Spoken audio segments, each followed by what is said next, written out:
حتى اتكلمنا وقتها لما لو احنا عايزين نعمل برنامج يشتغل على الموبايل للابل للايفون يعني، ويشتغل على الاندرويد، كنا بنضطر زمان نعمل ايه يا محمد؟ نعمله مرتين، صح كده؟ مره بلغه اسمها سويفت اللي هي بتاعه الاي او اس، ومره تانية بلغه جافا او كوتلين اللي هي بتاعه ايه؟ بتاعه الاندرويد. بعد كده قلنا ان بدأ يظهر عندنا مصطلح جديد وهو فكره ايه؟ ها قول لي. فلاتر، اللي هي ايه برضو الكونسبت اللي هي مبنيه عليه؟ على جوجل. لا، الكروس بلاتفورم، ان انا بشتغل على اكتر من بلاتفورم في نفس التوقيت. تمام.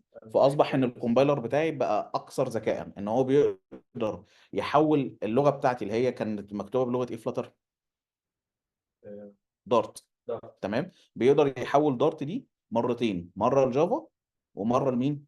لسويفت. وبعد كده بعد ما يحولها لسويفت يحولها للزيرو 1، ويحولها لمين؟ للجرافيكال يوزر انترفيس اللي هو اللي قلنا الجي يو اي. الجي يو اي اللي هي واجهه المستخدم.